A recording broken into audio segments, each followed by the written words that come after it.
नमस्कार। अमर उजाला के राजनीति के राज के इस एपिसोड में मैं समीर सावगावकर आपसे बिहार की राजनीति पर बात करूंगा। देखिए, इस समय बिहार राजनीति की चर्चा पूरे देश में शुरू हो गई है। इस महीने के आखिरी तक अधिसूचना जारी होगी और उसके बाद पूरा देश बिहार की राजनीति के रंग में रंग जाएगा। लेकिन उसके पहले तमाम बिहार के जो राजनीतिक दल है वो तमाम तरीके के समीकरण साध रहे हैं, अपने उम्मीदवार तय करने की कोशिश कर रहे हैं। गठबंधन कैसा नया बन सकता है, कौन नए गठबंधन में नए जोड़ों को जोड़ा जा सकता है, कैसे विपक्षी पार्टियों में सेल लगाकर उनके विधायकों और बड़े नेताओं को अपने पाले में लाया जा सकता है। आरोप प्रत्यारोप का दौर, तोड़फोड़ का दौर जारी है और इसी दौर में परिवारवाद की राजनीति के का भी दौर है। वैसे भी बिहार परिवारवाद की राजनीति के लिए बहुत जाना जाता है, क्योंकि तमाम विधानसभा चुनाव हो चाहे लोकसभा चुनाव हो, बड़े नेता अपने परिवार के लोगों को राजनीति में सक्रिय करते हैं। अगर बिहार की राजनीति, परिवारवाद की राजनीति की अगर मैं बात करूं तो बिहार में लालू प्रसाद यादव का परिवार तो सबसे बड़ा परिवारवाद की राजनीति और वंशवाद की राजनीति का प्रतीक है। लालू प्रसाद यादव, उसके बाद उन्होंने अपनी पत्नी राबड़ी देवी को मुख्यमंत्री बना दिया। उसके बाद उनके बड़े बेटे तेज प्रताप विधायक बनते मंत्री बन जाते हैं। छोटे बेटे तेजस्वी विधायक बनते उप मुख्यमंत्री बन जाते हैं। बेटी मीसा भारती राज्यसभा चली जाती है, फिर लोकसभा चुनाव 2024 का जीत जाती है। एक बेटी रोहिणी आचार्य वो लोकसभा का चुनाव राजू प्रताप रूडी से हार जाती है, अन्यथा वो भी सांसद होती। तो परिवारवाद की राजनीति अगर देखें बिहार में तो लालू प्रसाद यादव सबसे बड़ा परिवार है। उसके बाद अगर परिवारवाद की राजनीति की बात करूं तो चिराग पासवान भी राजनीतिक परिवारवाद की राजनीति के बड़े एक सिंबल हैं। उनके पिता रामविलास पासवान बड़े बिहार के नेता रहे। 2020 विधानसभा चुनाव के पहले उनका निधन हो गया था। उन्होंने अपने भाई पशुपति पारस को सांसद बनाया, उन्होंने अपने भतीजे को सांसद बनाया, उन्होंने अपने बेटे चिराग पासवान को सांसद बनाया। हालांकि चिराग पासवान फिल्म इंडस्ट्री में, बॉलीवुड में एक हीरो बनने के लिए गए थे, लेकिन असफल होने के बाद वह राजनीति में सुपरहिट होना चाहते हैं और बिहार का मुख्यमंत्री बनना चाहते हैं। तो उन्होंने बिहार की राजनीति की राह पकड़ी है। बिहार फर्स्ट, बिहारी फर्स्ट की बात कर रहे हैं। चिराग पासवान खुद परिवारवाद की राजनीति से आते हैं। इसके अलावा अन्य दल भी अगर देखेंगे, छोटे छोटे जो दल हैं जैसे जीतन राम मांझी, वो भी परिवारवाद की राजनीति करते हैं। उनके बेटे नीतीश सरकार में मंत्री है। भारतीय जनता पार्टी के कई नेता हैं जो परिवारवाद की राजनीति के कारण आगे बढ़े, लेकिन भारतीय जनता पार्टी में बड़े स्तर पर आपको राजनीति वंशवाद नहीं दिखेगा बिहार की राजनीति के अंदर। नीतीश कुमार की अगर हम बात करें, जो बिहार के मुख्यमंत्री हैं और जो लंबे समय से राजनीति कर रहे हैं, उनके ऊपर न परिवारवाद का आरोप लगा, न भ्रष्टाचार का आरोप लगा।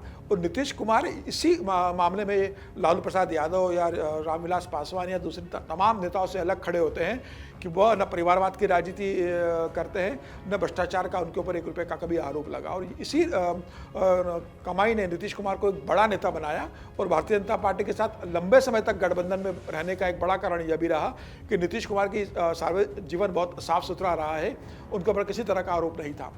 लेकिन इस चुनाव में 2025 के विधानसभा चुनाव में एक ऐसी घटना घट रही थी या एक ऐसा डेवलपमेंट पॉलिटिकल हो रहा था जो नीतीश कुमार के पूरे राजनीतिक कैरियर पर एक प्रश्न चिन्ह लगा देता।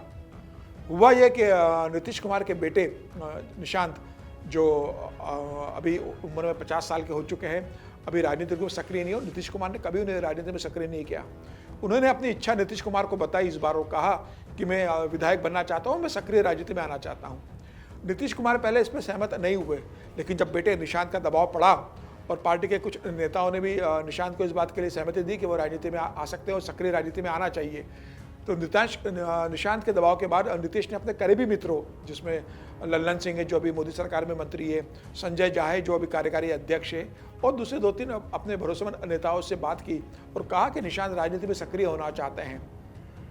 उन नेताओं ने समर्थन किया और नीतीश से कहा कि भाई निशांत को राजनीति में सक्रिय होना चाहिए। नीतीश ने यह कहा कि भाई मेरा पूरा जीवन परिवारवाद की राजनीति के खिलाफ रहा है और इस समय में अगर बेटे को टिकट दूंगा तो मुझ पर ही आरोप लगेंगे। तो कई नेताओं ने इस बात का भी कहा कि नहीं, ये बात भी सही है कि अगर आप टिकट देंगे तो ये उंगली उठ सकती है। लेकिन उन्होंने कहा कि भाई अब आप जिस उम्र में उसमें अगर आपका बेटा अगर राजनीति में सक्रिय होता है तो परिवारवाद का आरोप नहीं लगेगा। भारी मन से नीतीश कुमार ने अपने बेटे को चुनाव लड़ने की अनुमति दे दी और पार्टी के नेताओं से कहा कि भाई इस बार निशांत को चुनाव लड़वाना है। निशांत के लिए सीट भी तय हो गई। निशांत के लिए नालंदा जिले की हरनौत सीट को तय कर लिया गया कि वहाँ से निशांत चुनाव लड़ेंगे। यह वही हरनौत सीट है जहाँ से नीतीश कुमार अपना जीवन का पहला चुनाव 1977 में लड़े थे और हार गए थे। उसके बाद 1980 के विधानसभा चुनाव में फिर हरनौत सीट से नीतीश कुमार चुनाव लड़े और विधानसभा चुनाव हार गए। लगातार 2 विधानसभा चुनाव हारने के बाद 1985 के तीसरे विधानसभा चुनाव में नीतीश कुमार हरनौत से विधायक बन गए थे पहली बार। उसके बाद नीतीश कुमार विधान परिषद से जाते रहे, राज्यसभा भी लोकसभा भी चुनाव लड़े, केंद्र में मंत्री भी बने, लेकिन जब भी वो विधान सभा में की तरफ गए तो विधान परिषद से गए, फिर उन्होंने विधानसभा चुनाव नहीं लड़ा। आज भी नीतीश विधान परिषद से विधानसभा के सदस्य, विधान परिषद के सदस्य हैं। भारतीय जनता पार्टी को ये बात की खबर लगी कि इस बार नीतीश कुमार के बेटे निशांत चुनाव लड़ने वाले विधानसभा का, तो भारतीय जनता पार्टी को ये असहज लगा। भारतीय जनता पार्टी ने नीतीश कुमार के एक बेहद करीबी जो कार्यकारी अध्यक्ष है संजय झा, उनको संदेश भेजा कि भाई ये समय ठीक नहीं है निशांत को राजनीति में लाने का।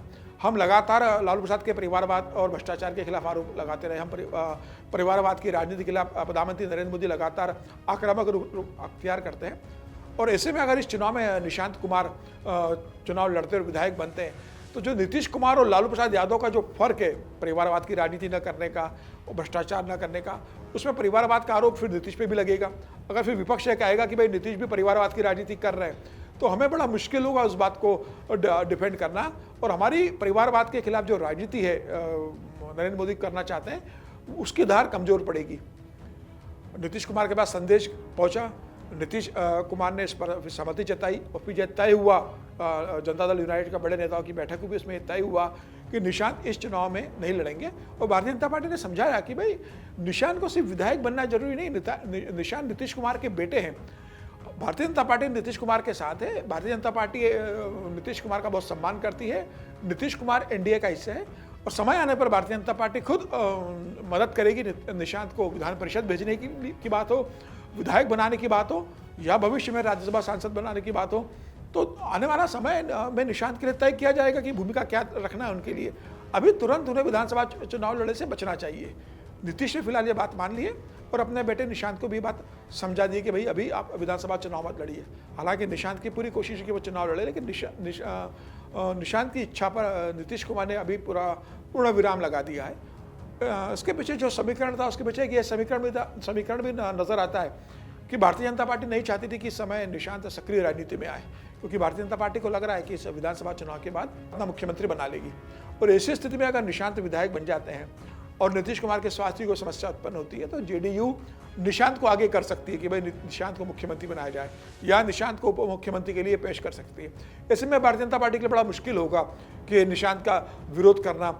तो भारतीय जनता पार्टी नहीं चाहती कि इस समय कोई दूसरा एक अल्टरनेटिव, या भारतीय जनता पार्टी अपना मुख्यमंत्री बनाने के दहलीज पर पहुंच गई है, ऐसे में निशांत उसमें बाधा बने, या निशांत को जनता दल यूनाइटेड के नेता भविष्य के मुख्यमंत्री के रूप में पेश करना शुरू कर दे। तो भारतीय जनता पार्टी ने अपना विचार बताया नीतीश कुमार को, और नीतीश ने उस पर सहमति दी कि यह ठीक समय नहीं है। जो आरोप मैं दूसरे पर लगाता रहूँ और जो आरोप मुझ पर कभी नहीं लगा वो मुझ पर परिवारवाद का आरोप लगेगा। तो अपने बेटे को विधायक बनाने के लिए सहमति दे चुके नीतीश कुमार ने भारतीय जनता पार्टी के एक बड़े नेता का फोन जाने के बाद अपने कदम वापस खींच लिए, और यह तय हुआ है कि निशांत फिलहाल चुनाव नहीं लड़ेंगे और हरनौत से जनता दल यूनाइटेड का उम्मीदवार उतरेगा। निशांत के लिए बिहार विधानसभा चुनाव के बाद भविष्य की राजनीति में क्या उनको देना है, संगठन उनको जिम्मेदारी देना है, या उनको विधायक बनाना है, या राज्यसभा भेजना है, या विधान परिषद भेजना है, उनकी क्या भूमिका तय होगी, या बाद में तय किया जाएगा। लेकिन फिलहाल निशांत की सक्रिय राजनीति में, या जिसे कहते हैं पॉलिटिकल लॉन्चिंग जो होने वाली थी, उस पर पूर्ण विराम भारतीय जनता पार्टी ने लगा दिया है। अब ये चुनाव के बाद पता पड़ेगा कि सरकार बनने के बाद क्या निशांत की राजनीति है। फिलहाल निशांत की राजनीति, जो सक्रिय राजनीति शुरू होने वाली थी, वह उस पर अभी फुल स्टॉप लग गया है। आज राजनीति के राज्य में इतना ही। अगले हफ्ते किसी और विषय पर चर्चा करूंगा। तब तक के लिए नमस्कार।